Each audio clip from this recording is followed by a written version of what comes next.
sodio, para que luego del examen continuemos con potasio, ácido base y el tema de shock. Vamos a hablar sobre, hacer un breve recuerdo de lo que hemos visto en la anterior clase. Cuando hemos hablado de las disnatremias, que son los trastornos relacionados a la cantidad de sodio que evaluamos en un ionograma, tenemos a las hiponatremias y a las hipernatremias. Habíamos visto en esta última clase las hipernatremias. Las hipernatremias son aquellas que se diagnostican con una cantidad de sodio que supera los 145.000 equivalentes, que normalmente están en el ionograma.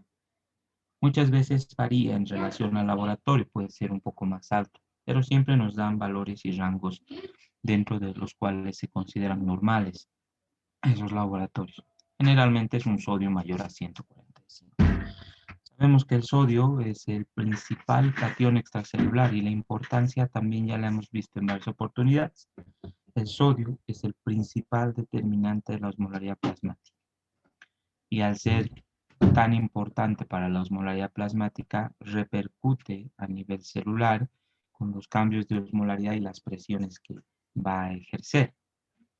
Es decir, que saca líquido o introduce líquido dentro de la célula, dependiendo del trastorno de la osmolaridad que se presente. Cuando hemos hablado de hiponatremias, hemos visto que al final el extracelular es el que tiene una cantidad de sodio disminuida, tiene una osmolaridad baja.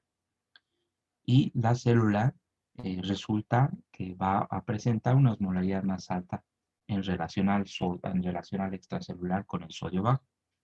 Las hiponatremias producen edema celular y ahora estamos viendo que las hipernatremias producen deshidratación celular, porque la osmolaridad plasmática aumenta y para equilibrar los dos compartimientos va a sacar agua del intracelular y lo va a sacar al extracelular. Hemos visto de que los trastornos del sodio y los cambios de osmolaridad se van a presentar en todas las células, pero principalmente las manifestaciones clínicas que van a ocasionar están en el sistema nervioso central, edema neuronal, edema cerebral, deshidratación neuronal y deshidratación cerebral. Y la clínica es común para los dos, alteraciones del estado de conciencia que van desde somnolencia, sopor y coma en ambos casos. Algunas particularidades, las hiponatremias son causas más frecuentes de crisis convulsivas y las hipernatremias, especialmente en las personas mayores, al deshidratar la masa encefálica y al tener una masa encefálica atrofiada por la edad, va a ocasionar que se produzcan pequeños desgarros de los vasos sanguíneos que están en la corteza, junto a la dura madre. Pueden producir pequeñas hemorragias, las hipernatremias en los pacientes mayores. Cuando hemos hablado del metabolismo hídrico, hemos visto de que el metabolismo hídrico está compuesto por dos aspectos, el volumen efectivo circulante y la osmolaridad. Cada uno de ellos con sus mecanismos que regulan buen volumen, buena perfusión de tejidos y por otro lado que regulan buena osmolaridad para evitar la deshidratación o el edema celular. En esta diapositiva vemos lo mismo. Las hipernatremias están compensadas por esos mecanismos que regulan la osmolaridad, que son dos, la sed y la secreción de hormona antidiurética. Primero se desencadena la secreción de hormona antidiurética para evitar el aumento de la osmolaridad y segundo, recién se estimula el mecanismo de la sed también para evitar el aumento de la osmolaridad plasmática. Son los dos mecanismos por los cuales no hacemos hipernatremias. En el caso que se presente, la hipernatremia, al igual que la hiponatremia, presenta dos causas fisiopatológicas. En la hiponatremia era que yo pierda sodio o gane agua, y en la hipernatremia es que mi paciente yo gane sodio o pierda agua. Dentro de estos mecanismos de la hipernatremia, la pérdida de agua corporal es uno de los mecanismos más frecuentes. Cuando hemos hablado de metabolismo hídrico y hemos hablado de contracciones, deshidratación, hemos visto que hay múltiples causas por las cuales perdemos líquido. Que la cantidad de líquido que se pierde puede ser isotónica, una cantidad de agua y electrolitos similares, por lo que no va a causar trastornos del sodio. En algunas ocasiones lo que se pierde es más hipotónico, es decir, que es más agua que electrolitos, y en otra ocasión se puede perder más electrolitos que agua. Entonces, mucho depende de un organismo a otro organismo. Pero en general, la pérdida de agua va a ocasionar la hipernatremia y hay causas diversas de pérdidas de agua corporal, desde las gastrointestinales, renales, principalmente. Dentro de lo que es la ganancia de sodio, les había mencionado que este es un mecanismo más intrahospitalario, pacientes hospitalizados, generalmente pacientes críticos. Es poco probable que tengamos pacientes que consuman sodio en tal cantidad que sobrepasen sus mecanismos de regulación osmótica, sobrepasen el mecanismo de la sed, la secreción de hormona antidiurética. Tal vez en esos casos en los cuales no puedan tener el libre acceso a los líquidos, como las personas mayores que pueden hacer hipernatremia por la ganancia de sodio, pero es un mecanismo extrahospitalario poco común. ¿Qué situación va a ganar sodio? Es aquellas en las cuales utilizo sodio como una conducta terapéutica. Les había mencionado que las soluciones hipertónicas son muy utilizadas en pacientes con trauma craneoencefálico por este mismo juego de osmolaridades. Si yo le coloco a un paciente una solución hiperosmótica con una gran cantidad de sodio, lo que estoy produciendo es que el intravascular sea hiperosmótico y saque agua de las células y estas sean células que estén edematizadas por un traumatismo, por ejemplo, o por la toxicidad de la hemoglobina en pacientes que han sufrido hemorragia. Entonces, es parte del tratamiento del edema cerebral. Entonces, esa es una posibilidad que haga mi paciente hipernatremia por una ganancia de sodio corporal, porque yo le esté dando soluciones hipertónicas, pacientes neurológicos, neurocríticos que están con manejo de edema cerebral. El uso del bicarbonato de sodio, les decía que es poco frecuente durante el paro cardiorrespiratorio, durante una acidosis metabólica, ya no se utiliza mucho, pero el bicarbonato tiene sodio, puede producir también hipernatremia. Y también en el trauma, las soluciones hipertónicas, tal vez las van a escuchar en cirugía, describir como soluciones que tienen la capacidad de ser buenos expansores, ¿no? Tienen una osmolaridad aumentada. Utilizar una solución hipertónica en un paciente hipovolémico por una pérdida de sangre me puede ayudar en el sentido de que le doy una solución con harto sodio y va a traer agua del intersticio al intravascular, del intracelular al intravascular, va a expandir ese intravascular, que es el que yo quiero rescatar en ese momento. También es un tipo de solución que se puede utilizar durante la reanimación en pacientes en trauma. Entonces, principalmente es la ganancia de sodio en pacientes neurocríticos como una causa de hipernatremia. La más frecuente va a ser la pérdida de agua corporal. ¿Cómo diagnosticamos la hipernatremia? Es igual, con estos pasos. Primero, sodio más de 145, hipernatremia. Siempre va a tener una osmolaridad aumentada. Y a partir de ahí tengo que determinar el volumen efectivo circulante. Si está disminuido o es normal, entonces la causa que me va a hablar es de una pérdida de agua. Si el volumen efectivo circulante está aumentado, el paciente está congestivo, hiperdinámico, entonces va a hablar de la posibilidad de un aumento del sodio corporal. ¿Cuál es la clínica de estos pacientes? Ya la saben, es deshidratación neuronal, deshidratación cerebral. ¿Cuál es el tratamiento? Como hemos visto en contracciones, siempre y lo más importante es mantener un buen volumen efectivo circulante, lo más importante. Buena perfusión, buena presión, buen llenado capilar, buena diuresis. Y a partir de ahí, recién valorar una vez más cuánto está el sodio de mi paciente, que puede ser alto, puede ser bajo, y recién tendré que realizar la corrección en el caso sea necesario. Si sigue con un sodio alto, soluciones hipotónicas, glucosalino, medios molares, que les decía que se preparan con agua destilada 500 más 500 de fisiológico de 0,9% y se va a convertir al 0,45%. Es un medio osmolar también. Estoy reponiendo soluciones con poca sal. Y también puedo dar un aporte por vía oral con soluciones con agua libre de sodio. En caso de que la hipernatremia deba ser corregida de una forma más enérgica, puedo utilizar diuréticos que eliminan más sodio que agua. Y ahí tenemos los diuréticos diuréticos de ASA. Y la diálisis en caso de que la hipernatremia esté causando o sea causa de un gran deterioro neurológico y tengamos que corregirla rápidamente. ¿Por qué hemos hablado de las correcciones del sodio tienen que realizarse con tanto cuidado?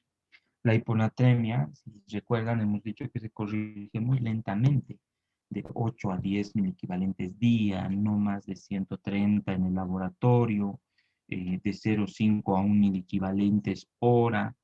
Y en ese momento les había mencionado de que la complicación de una corrección rápida, recién la vamos a ver ahora, pero hay una complicación cuando hacemos esa corrección rápida de una hiponatremia, que es la mielonolisis pontina, que es un trastorno osmótico del sistema nervioso central, es irreversible y causa un gran deterioro neurológico. Y en el caso de la hipernatremia es lo mismo. Les mencionaba que en el caso de las hipernatremias, las neuronas, como un mecanismo de compensación, van a empezar a producir una serie de partículas osmóticamente activas que tratan de evitar su deshidratación. Si nosotros hacemos una corrección rápida de la hipernatremia de mi paciente, esa neurona no va a poder equilibrar estas partículas y se va a convertir hipertónica al final. Si yo corrijo rápido, la célula va a estar hipertónica al final y el agua que he corregido, el sodio en el extracelular, va a ser hipotónico. Entonces voy a causar un edema celular. La contracción rápida de la hipernatremia me va a producir edema cerebral. Debo corregir lentamente. ¿Cómo vamos a corregir la hipernatremia? Las correcciones no van a ser parte del examen de primer parcial, son parte de la evaluación de prácticas. Pero la primera, en hiponatremia, habíamos visto que hay una fórmula que es la droguema 10. Para la hipernatremia hay esta fórmula. El agua total actual, que es la cantidad de agua que tiene ese paciente en ese momento. ¿Cómo hacemos esta fórmula? Es el sodio normal, que para nosotros va a ser 140, por el agua total normal, que sabemos que el 60% de 70 kilos es aproximadamente 42 litros, sobre el sodio actual del paciente, que digamos esté en 162, una hipernatremia severa. Cuando realizo esta fórmula, sodio normal 140, el agua para 70 kilos, el 60% es 42 litros, el sodio actual es 162, como un ejemplo, me va a salir el agua que actualmente tiene ese paciente, que seguramente va a salir, digámoslo así, 36. ¿No? Eso es un ejemplo, 36. Si sale un 36, entonces, ¿cómo voy a interpretar? Este paciente de 70 kilos que debería tener 42 litros de agua, ahora tiene 36. ¿Cuánto le falta? De 42 a 36 le va a faltar 6 litros de agua pura, agua libre de sodio. ¿Cómo voy a reponer esta agua libre? Un 50% en las primeras 12 horas y el 50% restante en las siguientes 24 horas. Lo que significa que voy a tener aproximadamente 1 día y medio a 2 días en normalizar su sodio, de que estaba en 160, y llevarlo a un valor aproximado de 140. También con una forma de corrección lenta para evitar esas correcciones bruscas de la hipernatremia. Entonces, esto lo vamos a hacer con algunos ejercicios en prácticas, pero lo que ahora yo quiero que comprendamos es que las hipo y las hipernatremias son trastornos electrolíticos muy frecuentes, siempre lo van a encontrar, tienen que saber identificar la clínica que produce y cómo vamos a tratarlas. Siempre primero el volumen efectivo circulante, luego recién evalúo si sigue hiponatrémico, hipernatrémico, y recién en la hiponatremia soluciones hipertónicas, en la hipernatremia soluciones hipotónicas. En esta pequeña tablita ven que vendría a ser cuáles van a ser las complicaciones. Miren aquí la hiponatremia produce edema celular, edema neuronal, edema cerebral, ¿no? El potencial riesgo es el enclavamiento amigdalar, un deterioro neurológico rápido de ese paciente. Este paciente es un tema que vemos en coma, va a producir un deterioro cefalocaudal, ¿no? Va a causar un gran deterioro neurológico, puede ser causa de muerte encefálica. ¿Y qué es lo que va a evitar a nivel cerebral que yo me edematice? Es que estas neuronas sacan sodio, potasio y agua para evitar que sigan edematizándose.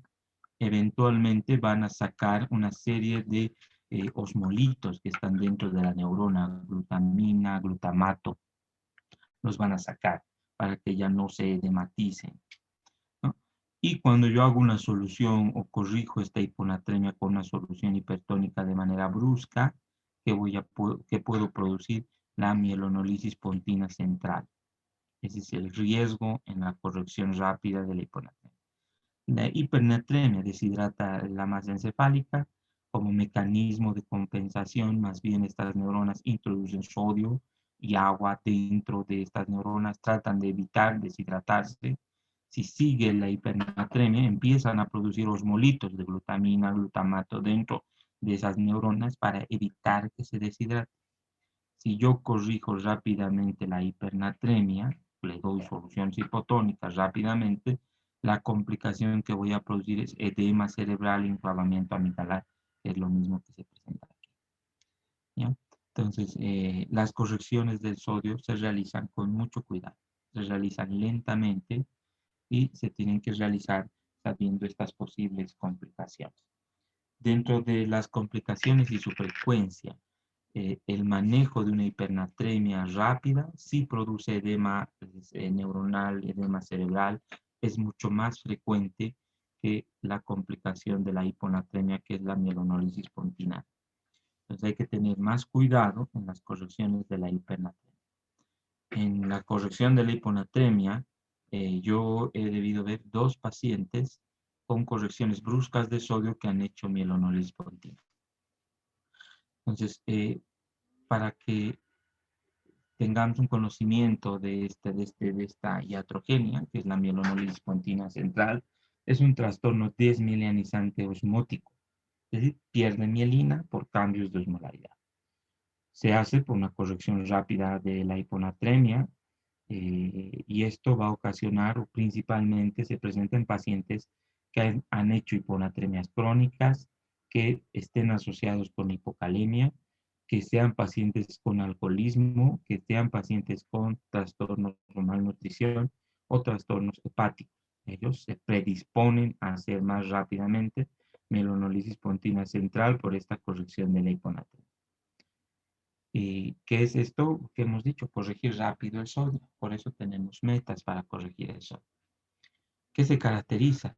Algunas veces asintomático, las primeras 24 o 48 horas, y después el paciente de repente entra en un estado de coma, un deterioro del estado de conciencia. Puede ser fatal, se caracteriza por paraparesias, cuadriparesias, disartria, disfagia, coma y convulsiones. La desmielinización es algo irreversible.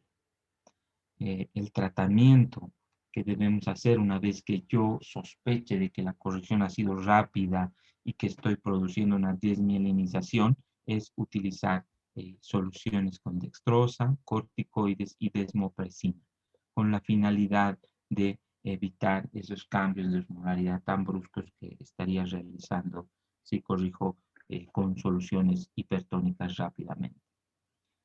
¿Cómo se diagnostica? Principalmente con la resonancia, y es estas imágenes hiperintensas en el tronco. La desmielinización pontina es la pérdida de mielina de la protuberancia. Y en la resonancia se ve así, estas imágenes hiperintensas. Miren aquí, se ha desmielinizado, se ha desmielinizado. El último caso que he visto es una pacientita con un embarazo de 10, 14 semanas, que estaba presentando una hiperemesis gravídica y que tuvo una internación en un centro gastroenterológico, tenía una hiponatremia e hicieron una corrección rápida de la hiponatremia y de repente por la noche con un sodio, imagínense, de 120 apareció con un sodio 136, normal, mejoró su estado neurológico y en las siguientes horas una vez más se deterioró, convulsionó, entró en coma y fue transferida al Hospital Santa Bárbara. Cuando llegó no salió más del coma, se quedó con una paciente en estado vegetativo y para hacer el diagnóstico se le hizo la resonancia y resultó que había esa imagen hiperintensa en el tronco encefálico y era debido a una corrección inadecuada de la hiponatremia que la paciente tenía. Entonces, siempre hay que tener mucho cuidado con las correcciones del sodio. Es muy frecuente el trastorno, no hay que tenerle miedo, pero hay que hacerlo siempre cautelosamente, con un ionograma y lentamente. Entonces, las hiponatremias e hipernatremias son cambios de osmolaridad que van a causar edema o deshidratación celular. Las hiponatremias se producen o por pérdida de sodio o ganancia de agua. Esos son sus mecanismos fisiopatológicos. La hiponatremia, no se olviden que la verdadera es la hipoosmolar y cuando es verdadera, valoramos recién la volemia del paciente. Las hipernatremias siempre son hiperosmolares. La hiponatremia, ya saben cómo su tratamiento es una forma activa y otra pasiva. Activa, diuréticos, diuréticos y restricción de líquido, y aporte de sodio. Pasiva, restricción de líquidos. La hipernatremia se corrige con esa fórmula de déficit de agua corporal y la de la hiponatremia es con la fórmula de Adroguema 10. El riesgo de las correcciones, hiponatremia, desmielinización, hipernatremia, edema cerebral. En ambos casos son situaciones graves. En el caso de la hiponatremia puede ser irreversible, es deterioro, incapacidad severa. En algunos casos hay que tener cierto cuidado con pacientes que puedan predisponer a trastornos, trastornos o mayor facilidad en trastornos osmóticos, especialmente algunos pacientes que estén medicados. Aquí hay una lista de medicamentos que pueden facilitar estos trastornos de la osmolaridad. Esto no va a ser importante ahora, pero hay que también saber que hay algunos medicamentos que facilitan que un paciente haga hiponatremia. Por ejemplo, las personas de la tercera edad que estén con antidepresivos, utilicen diuréticos diacídicos, ¿no? Entonces fácilmente hacen trastornos del sol. Bueno, vamos a quedar aquí. Gracias por participar y el fin de semana ya les digo cómo va a ser su examen. Y bueno, gracias a todos y hasta luego.